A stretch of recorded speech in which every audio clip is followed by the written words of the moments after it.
ஒரு மதிப்பெண் வினா இதுல இல்ல. சரிங்க. அடுத்தது 5 மதிப்பெண் 2 மதிப்பெண் வினா இல்ல. 2 மதிப்பெண் வினாக்கு வரோம். இப்போ பகுதி சிறு வினாக்கள். இதுல வந்து 6 7 கொடுத்துருக்குறேன் வினா வாய்ப்பகத்துல. அதுல 6 தான் கேட்க போறோம். 6ல நீங்க 5 எழுதலாம். 5 எழுதணும். முதல் கேள்வி, நற்றிணை என்பதன் பொருள் என்ன? இது வந்து நல் கூட்டல் திணை, பக்கம் 50ல இருக்கு.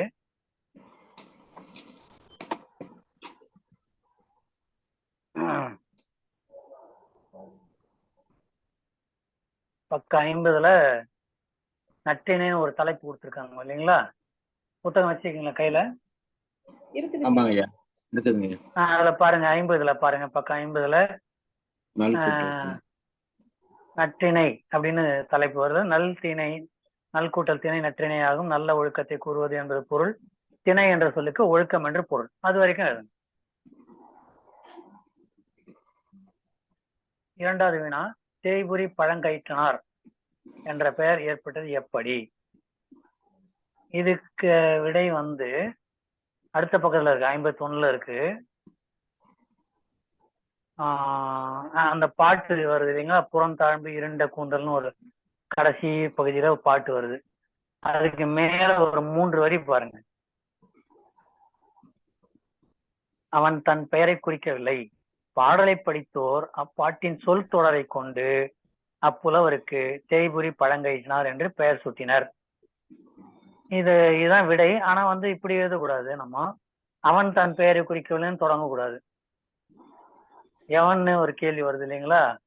அதனால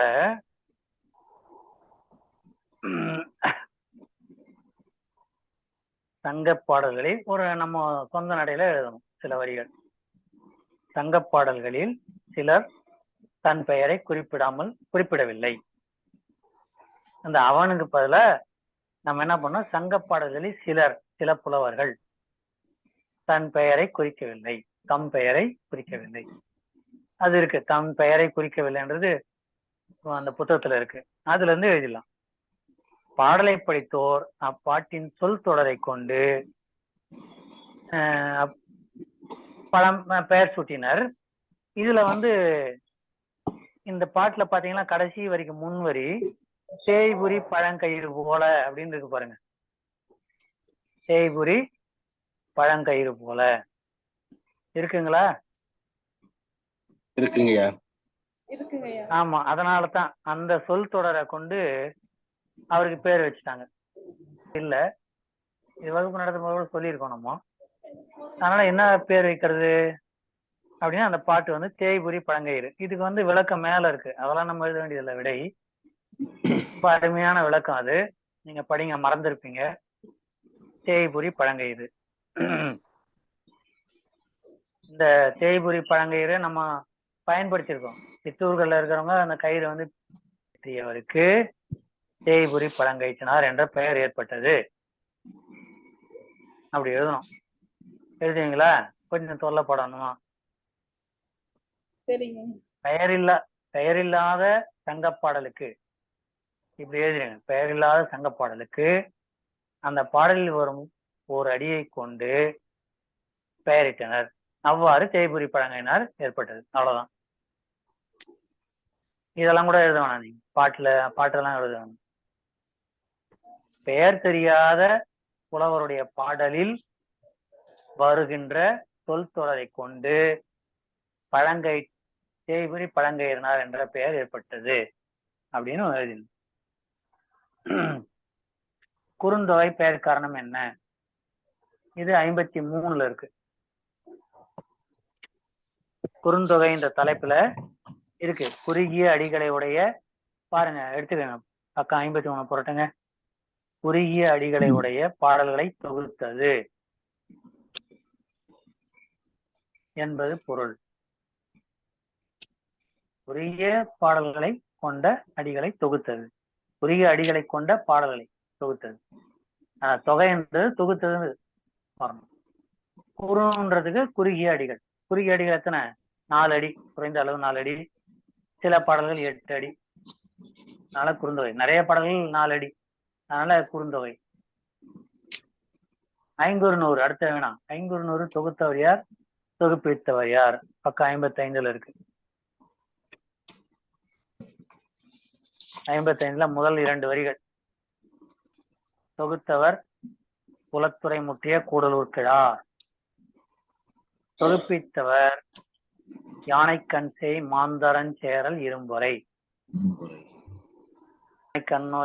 யானைக்கண்சேய் மாந்தரஞ்சேரல் வரலனாக விட்டுடுங்க, கவலைப்படாதீங்க. இரும்பொறை, சேரல் இரும்பொறை. ஏன்னா நிறைய இரும்புறைகள் இருந்திருக்காங்க. இப்ப யானைக்கண்சேய் மாந்தரஞ்சேரல் இரும்பொறை. அதே போல குலத்துறை முற்றிய மறந்து போச்சு, எழுதும்போது தேர்வு எழுதும்போது வரலையா, கூடலூர் கிழார் எழுதுங்க. அப்ப கூடலூர் கிழாரும் சேரல் இரும்பொறையும் முக்கியமா இடம்பெறும். சேரல் இரும்பொறை, சேர நாட்டுக்காரன், சேர மன்னன், அதான் இப்ப கேரளா. சரி, அடுத்தது வேட்கை 10, வேட 10, பாசறை 10 உள்ளிட்ட பெயர்களுடன் 10 பாடலாக எந்த இலக்கியத்தில் கூறப்பட்டுள்ளது? 55லயே தான் இருக்குது. அதுக்கு அடுத்த பேராக்கு பேரா. இப்போ நம்ம 2 வரி பார்த்தோம் இல்லைங்களா, அதுக்கு அடுத்து முதல் பாதியை விட்டுருங்க. அதுக்கு அடுத்தது பாருங்க, 10 பாடலாக வேட்கை 10, வேட 10 வருது. இதை நீங்க எழுத வேண்டியதில்லை, அந்த இலக்கியத்துக்கு பேர் எதுனா போதும். ஐங்குறுநூறுன்ற ஒரே இதுதான், வரிதான், ஒரே சொல் தான். ஐங்குறுநூறு அப்படின்னு எழுதுனா விடை அதான் சரி. 10க்கும் புறநானூற்றுக்கும் உள்ள முதன்மையான வேறுபாடு என்ன? அடுத்த வினா. இது 6வது வினா. இதற்கு விடை பக்கம் 60ல இருக்கு. 60ல கடைசி வரி, கடைசியில இருக்கு. கடைசி 3 வரிகள் இருக்கு. கடைசி 3வது வரியில புறநானூறு தமிழக மூவேந்தர்களையும் குறுநில மன்னர்களையும் பற்றி பேச 10 சேரவேந்தர்களை பற்றி மட்டுமே கூறுகிறது. இதுதான் விடை. புறநானூறு பல மூவேந்தர்களை குறிப்பிடுது, பல மன்னர்களை குறுநில மன்னர்களை குறிப்பிடுது. ஆனா 10 அப்படி இல்லை, சேர மன்னர்களை பற்றி மட்டும். அடுத்தது 7வது வினா. புறநானூறு தமிழ்நாட்டின் எந்த நூற்றாண்டுகளின் வரலாற்றை காட்டும் பாடல்களை கொண்டுள்ளது? யாருதோ ஒலி இது பக்கம் 63ல இருக்கு. 63ல புறநானூறுன்ற ஒரு தலைப்பு வருது பாருங்க. அங்க 3வது வரி வருது. கிமு 3ஆம் நூற்றாண்டிலிருந்து கிபி 3ஆம் நூற்றாண்டு வரை உள்ள தமிழகத்தின் வரலாற்றை காட்டும் பாடல்களை கொண்டுள்ளது.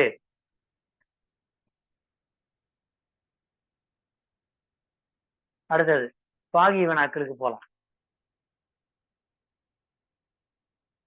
பாகி பத்தி வினாக்கள், ஒரு பத்தி அளவில் விடையெழுதல். இதுல 6 கேட்போம், நீங்க 4க்கு எழுதணும். இந்த ஒரு சொல் வினா இல்ல முதல்ல அந்த 5ஐயும் கொண்டாந்து இது அதுக்கு பகரமா இதை எழுதிடும். இதுல ஒண்ணு அதிகமா எழுதிடும். 4 வினாக்கள். முதல் வினா பேரோட கொஸ்டின். பேரா கொஸ்டின் பத்தி பாகி 8 தொகை நூல்கள் யாவை? இது பக்கம் 50ல இருக்கு. அதுல 2வது பாகியில பாருங்க, நற்றிணை, குறுந்தொகை, ஐங்குறுநூறு, கலித்தொகை, அகநானூறு, 10 புறநானூறு, அதான் 8 வந்திருக்கும். இது எழுதணும். 8 5 மதிப்பு. அடுத்தது 2வது, தலைவனோடு தலைவி கொண்டுள்ள நட்பின் அளவை குறுந்தொகை பாடல் எப்படி வர்ணிக்கிறது? வர்ணிக்கிறது தான் தமிழ், வர்ணிக்கிறதுன்னா சமக்குறோம். இருக்கு பதில இப்ப வர்ணிக்கிறது வர்ணம், வண்ணனை, வண்ணம்ன்றது வர்ணம் ஆக்கிட்டான். தலைவனோடு தலைவி கொண்டுள்ள நட்பின் அளவு.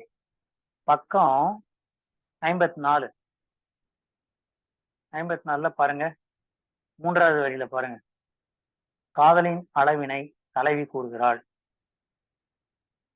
அதெல்லாம் கூட விட்டுருங்க. 3வது வரி. 5வது வரி, அவனிடம் இவள் கொண்டுள்ள காதல் நிலத்தை காட்டிலும் பெருமை உடையது, பெரியது. நிலம்தான் அனைத்துக்கும் அடிப்படை, நிலத்தின் தான் எல்லாம் கிடைக்கின்றன, அதை காட்டிலும் அவள் அன்பு பெரியது, வானை காட்டிலும் உயர்ந்தது, வானை இதுவரை யாரும் அளந்து கூறினாரில்லை, கடலின் ஆழத்தை காட்டிலும் ஆழமானது. அது வரைக்கும் நிலத்தினும் பெரிதே வானினும் உயர்ந்தன்று. கீழே வருது பாருங்க அந்த பாட்டு.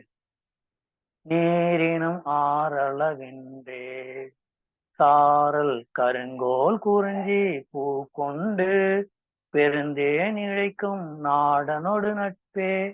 அருமையான பாடல்.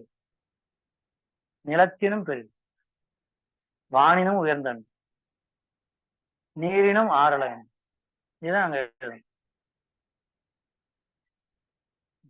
காதல் வந்து அந்த அவனிடம் இவன் கொண்டுள்ள காதல் நிலத்தை காட்டிலும் பெரியது. அந்த நிலம்தான் அனைத்திற்கும் அடிப்படை, நிலத்திலிருந்தான் எல்லாம் கிடைக்கும்னா கூட விட்டுருங்க, அதை காட்டிலும் அவன் அன்பு பெரியது, அதை எழுதணும்.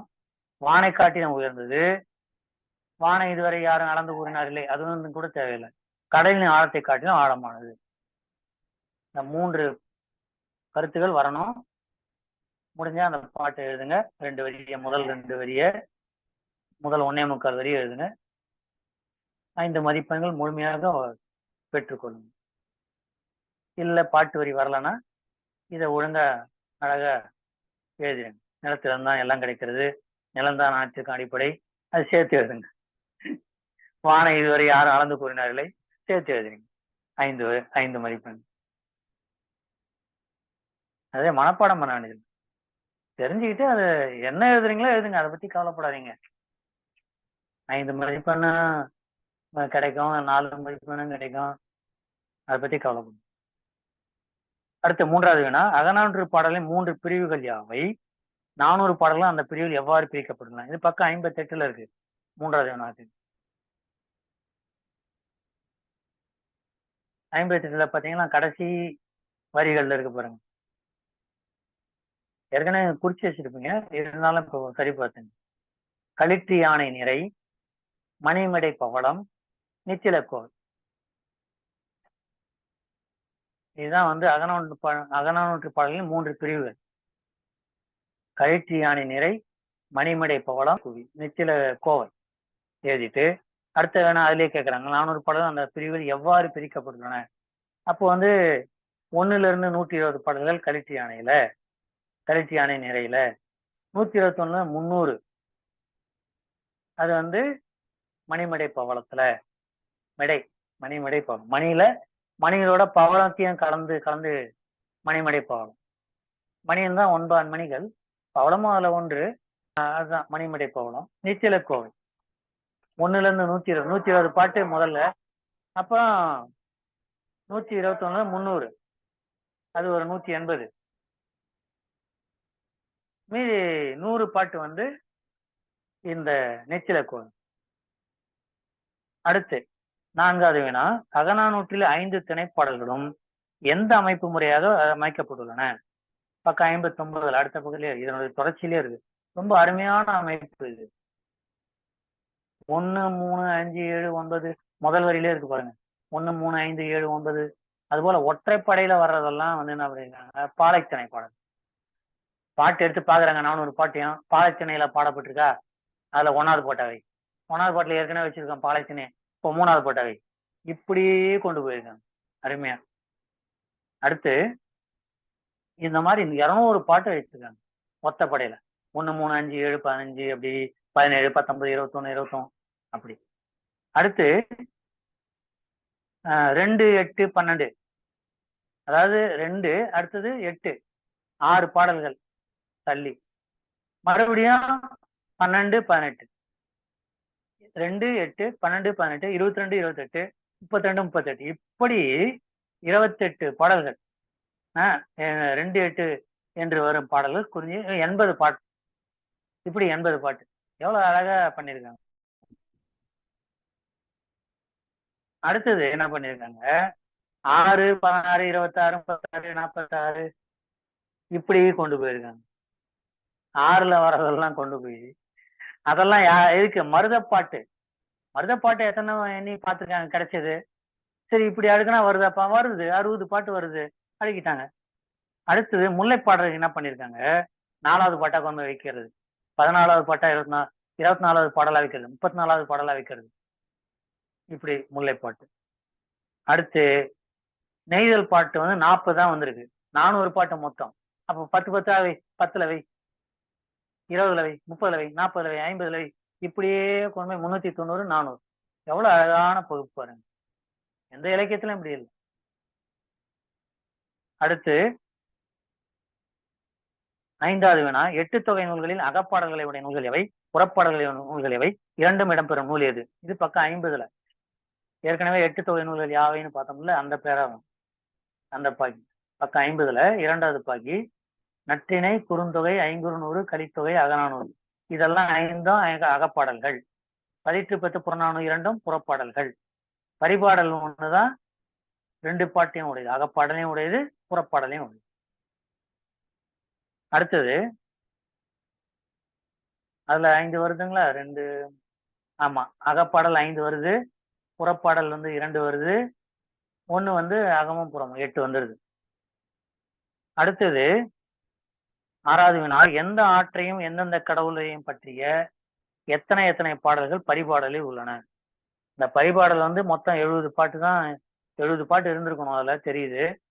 ஆனா 22 பாட்டு தான் கிடைச்சிருக்கு. எதையோ வச்சு ஆதாரங்களை வச்சு பார்த்தா 70 பாட்டு இருந்திருக்கு.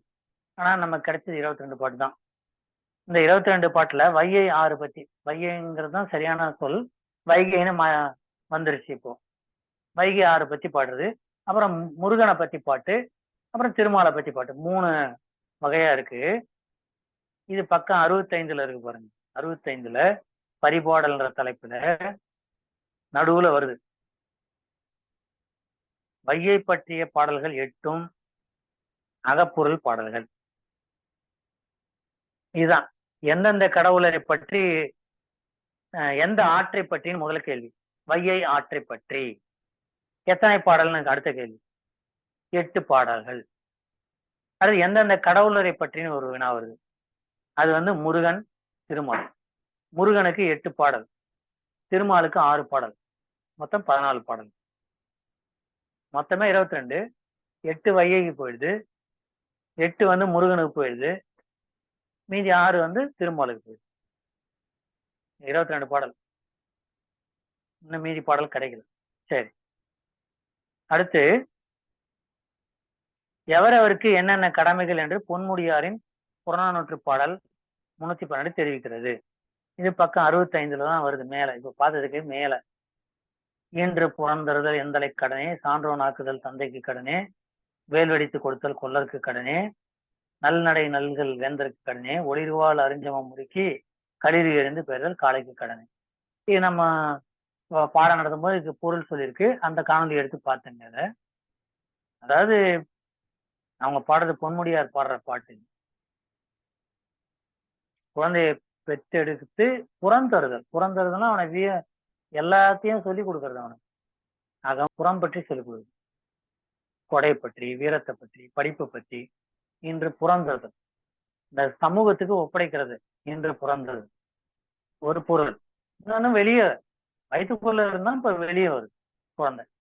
சான்றோனாக்குதல் தந்தை கடன். தந்தை வந்து என்ன பண்ணணும், அவனை சான்றோனாக்குனா படிக்க வைக்கிறது மட்டும் இல்ல, எல்லா நற்குணங்களையும் சொல்லிக் கொடுக்குறது. வேல் வெடித்து கொடுத்தல் கொல்லருக்கு கடன்.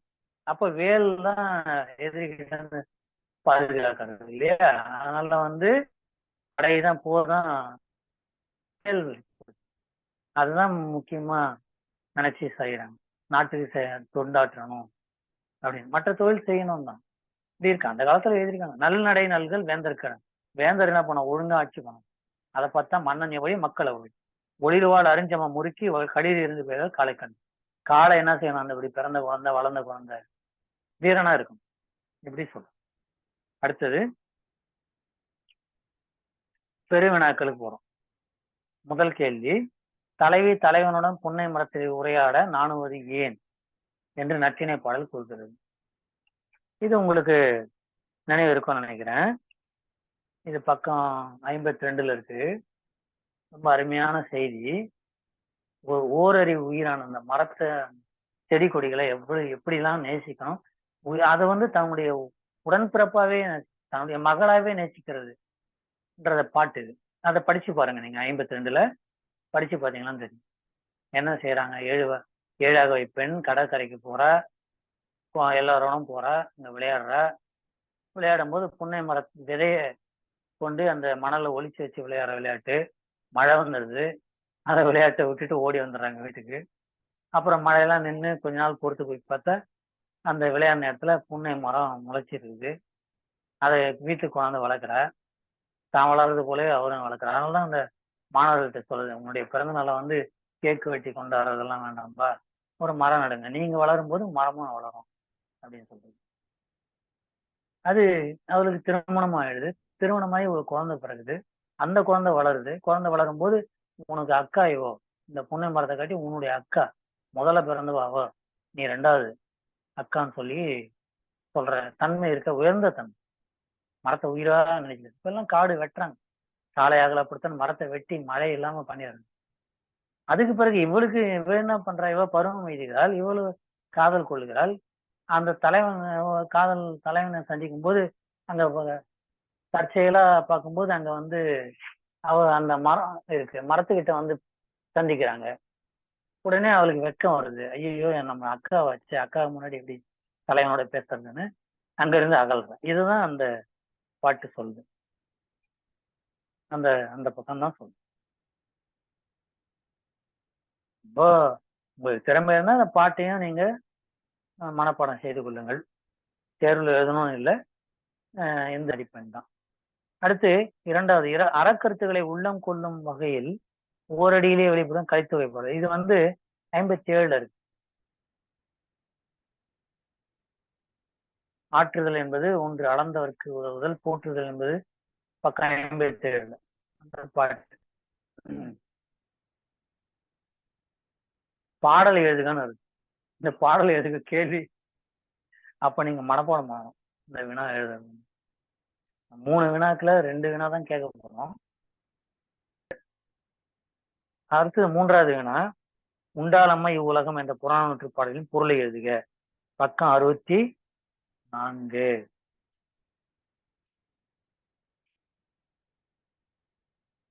64ல பாத்தீங்கன்னா உண்டாலம்மா இவ்வுலகம்னு ஒரு பாட்டு வருது பாருங்க கீழே. அதுக்கு மேல உள்ள பேரால பொருள் இருக்கு, பொருள் எழுதணும். இது நல்ல வேலையா உங்களை பாட்டு கேட்கல. பாட்டு கேட்டாலும் சொல்லலாம், அருமையான பாட்டு இது. இந்த மாதிரி பாட்டு எந்த மொழி இலக்கியத்திலும் இருக்காது. உண்டாலம் இந்த உலகம் ஏண்டா இருக்குதுன்னு சொல்லணும். உண்டாலம்மை உலகம் இந்திரர் அமிர்தம் ஏய்வதாயும் இனிதென தமியர் உண்டலும் இதே. அந்த இந்திரர் சொல்றாங்கல்ல, அவனுடைய அமிர்தம் சாவா மருந்துன்றாங்கல்ல, அதை கொண்டாந்து கொடுக்குறாங்க. அப்ப கூட நான் தனியா சாப்பிடுவேன். தமிழன் இனிது தமியர் உண்டலும் இதே. தனித்து சாப்பிட மாட்டாங்க, கும்பலாதான் சாப்பிடுவாங்க, கூட்டு வச்சுதான் சாப்பிடுவாங்க, விருந்தினர் கொடுத்துதான் சாப்பிடுவாங்க. இனிதன தமியர் உண்டலும் இலரே. முனிவிலர் துஞ்சலும் இலர் பழியனின் உழவுடன் பெரியனும் கொள்ளும். உலகத்தையே கொடுக்குறான்டா, என்ன தப்பு பண்ணுடா, செய்ய மாட்டாங்க. அயர்விலர் அன்னமாட்சி அணையராகி தமக்கென முயலா நோன்தாள் பிறர்க்கென முயலனர் உண்மையான. தன்னலமா பாடுபடும், பிறருக்காக பாடுபடும். அதனால அப்படிப்பட்டவங்களதான் இந்த உலகம் இருக்குது. நல்லார் ஒருவர் உலகையில் அவர் பொருட்டு எல்லாருக்கும் பெய்யும் மழை. அது போல இதுக்கு மேல அந்த வரிகள் விளக்கம் பொருள் அதை நீங்க எழுதுனா போதும். இந்த உலகம் இருப்பது நமக்கென முயலாது பிறருக்கென வாழ்பவர்களால் தான் என்று பேசுகிறான் கடலுள் மாய்ந்த இளம் பெருவழுதி. மன்னன் அவன் எழுதின பாட்டு இது, இளம் பெருவழுதி.